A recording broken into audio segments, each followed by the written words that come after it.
बिस्मिल्लाहिर्रहमानिर्रहीम। आज के टॉपिक पर आने से पहले ये एक वकील यूट्यूबर साहब हैं, इनकी बात सुन लें, फिर मैं आता हूँ अपनी वीडियो की तरफ। अदालतों के अंदर ये चल रहा है कि जब भी सामान जहेज का कोई दावा दायर कर दे, बीबी आए कहे जी मेरा सामान जहेज उसके पास पड़ा है तो दिलाएं, तो जज का काम है वो फैसला करे, हाँ जी ठीक है पड़ा है दें। क्या फैसला है? इंसाफ, कानून, शहादती क्या कहां चली गई? तो वो कहते हैं, जज कहते हैं, जजेस का मिजाज ये है, 90% से भी ज्यादा यही मिजाज है, चल ये रहा है कि वो कहते हैं कुछ तो दिया होगा ना, सोसाइटी है भाई, हमारे यहाँ चलता है, जहेज तो लोग देते हैं ना।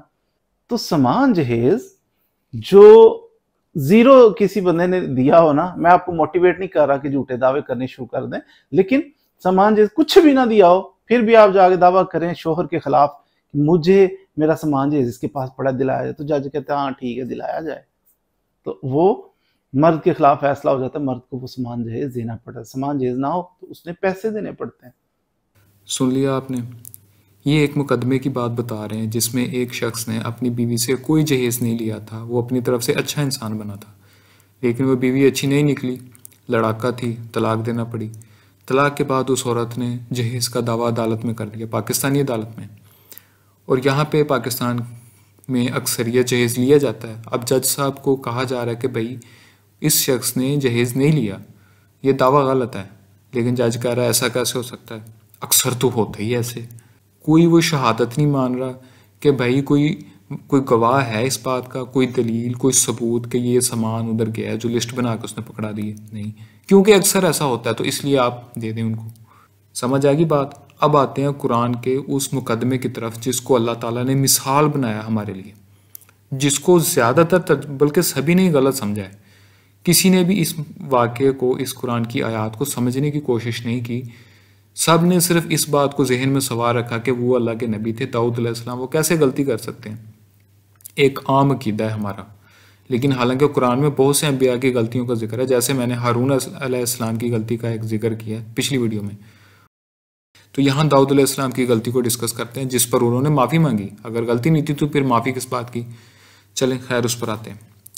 वाक़या इस तरह है कि दो भाई आते हैं दाऊद अलैहिस्सलाम के पास अपना मुकदमा लेकर। सबसे पहले तो ये देखें वो मुकदमा आ कैसे रहा। वो उनके घर के ऊपर या दीवार फलांग कर आ रहे हैं। एक तो बिल्कुल ही वो अदालत लगा कर नहीं बैठे, वो अपने किसी काम में दाऊद अलैहिस्सलाम मसरूफ़ हैं और उनको अचानक ही आके परेशान कर दिया। इस तरह ये हमारे लिए एक नुक्ता है समझने के लिए कि किसी से अगर फैसला लेना हो तो इस तरह नहीं जाते फ़ौरन ही आप उनकी दीवार फैला के पहुंच जाओ। वो इंसान अपने किसी काम में मसरूफ़ होगा और फैसला देने के लिए ज़रूरी है इंसान दिमागी तौर पर फुल्ली हाजिर हो।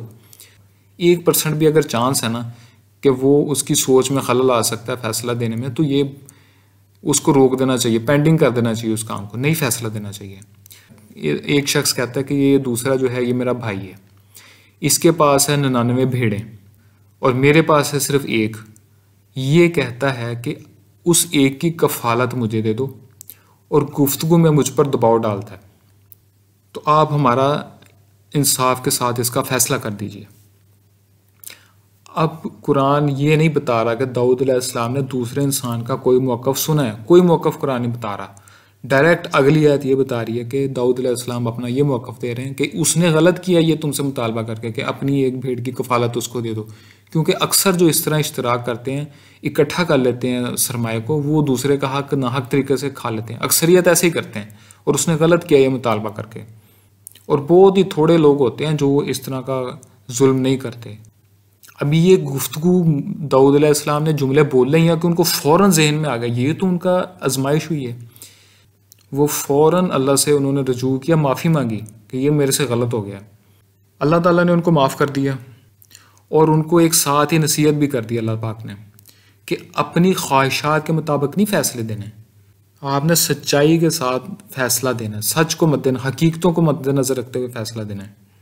अब आपको वो मिसाल जो शुरू में मैंने वकील की वीडियो बताई थी, इनका आपस में आपको मवाजना बनता नज़र आ रहा है, वही बात हो रही है।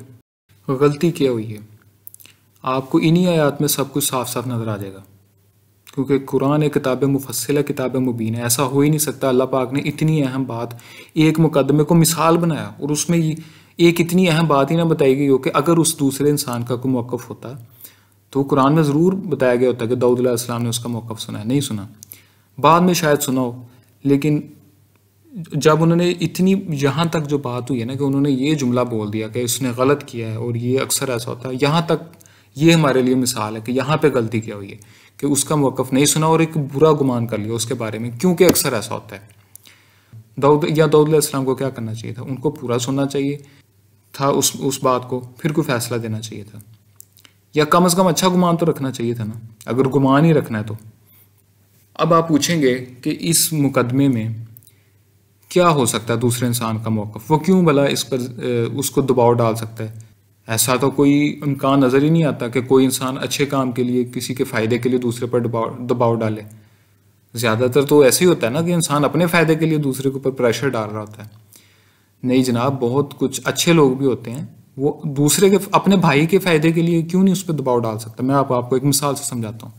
हम एक अच्छा गुमान कायम करते हैं उस शख्स के बारे में जिसके पास 99 भेड़ें हैं। फ़र्ज़ कर लेते हैं कि उसके वालिद ने 100 भेड़ें छोड़ी थी, विरासत में दोनों भाइयों को मिल गई 50-50। एक भाई ने उनकी अच्छी कफालत की, अच्छी निगहदाश्त की, उसको भेड़ियों से बचाया, जंगली दरिंदों से बचाया, वो 50 से होगी 99, और दूसरे भाई ने लापरवाही बरती या जो भी मसला हुआ वो 50 से हो रह गई एक। अब उसको तरस आया उसके ऊपर कि यार ये इसके पास एक रहेगी, अगर ये भी जाती रही ना तो ये बिल्कुल ही दरबदर हो जाएगा। तो ये क्या अच्छी स्ट्रेटजी नहीं है कि उसकी एक भेड़ जो है वो बाकियों के साथ शामिल कर दी जाए, जो रेवड़ फल फूल रहा है, जिसकी हिफाजत भी अच्छे तरीके से हो रही है? तो इसका बहुत इम्कान है कि वो उसकी जो एक है वो ज़्यादा हो जाएंगी, क्योंकि वो बच्चे देगी और वो उनकी हिफाजत रहेगी, वो उनको सरमाया उसका बढ़ जाएगा। उसके दिल में तरस आया होगा कि मेरा भाई क्यों एक से भी महरूम हो जाए। ये एक अच्छा गुमान है, हो सकता है ऐसे ही हुआ हो। तो बाकी ये तफसील कुरान नहीं दे रहा, ये मैं एक अंदाज़ा खुद गुमान अपना बना रहा हूँ। तो इंसाफ का तकाजा यह है कि दूसरों की बात पूरी सुने और फैसला देने के लिए सबूतों के बिना पर फैसला दिए, ख्वाहिशात की बिना पर फैसला ना दिया जाए। और कुरान में एक आयत में शायद इसका जिक्र भी है कि अगर कोई कमज़ोर या गरीब आपके पास आए तो आपने इस वजह से इंसाफ से नहीं हट जाना कि वो कमज़ोर है, आपने इंसाफ का फैसला ही देना है। अगर वो गरीब ने जुल्म किया तो वो उसको उसका बदला देना पड़ेगा, चाहे वो गरीब है जो भी है, वो एक अलग मसला है। बाकी मैं अल्लाह ताला से माफ़ी मांगता हूँ कि अगर मेरे से कोई गलती हुई हो, मैं तौबा करूँगा इंशाअल्लाह ताला। अगर मेरे इस मौक़िफ़ में कोई गलती है तो कोई अपनी दलील पेश करना चाहे। मैंने आम तराजुम देखे हैं, आम तफसीरें देखी हैं, वो अलग ही कहानी बता रहे हैं कि दाऊद अलैहिस्सलाम ने कोई मन्नत मानी थी या पता नहीं क्या, कुछ इस तरह की कहानी जो कुरान नहीं बता रहा। वो अलग ही रवायात के अंदर कोई कहानी है, ना उसमें दिल मानता है, ना अक्ल और मंतक उस बात को मानने को तैयार होती है कि कुरान एक इतनी अहम बात का वाक़या बता रहा है, मिसाल बना रहा है, उस मिसाल में से वो अहम डिटेल दे ही नहीं रहा, वो हमें जी वहाँ से लेनी पड़ेगी। तो फिर आधी बात बताने का फ़ायदा क्या था वाक़े का? मुआज़ल्लाह, अल्लाह ताला ने ऐसा बिल्कुल नहीं किया। वाक़े के अंदर ये सारी कहानी है, आपको मैंने जो बताई है आपको समझ आ जाएगी फ़ौरन ही। और इसी की तनबीह की गई है कि आपने अक्सरियत जो गलत कर रहे हैं उसकी वजह से आपने जो चंद एक अच्छे लोग हैं उनको भी रगड़ नहीं देना। अगर ये रगड़े गए ना, आप बहुत बड़े मुजरिम बनोगे अल्लाह की नज़र में।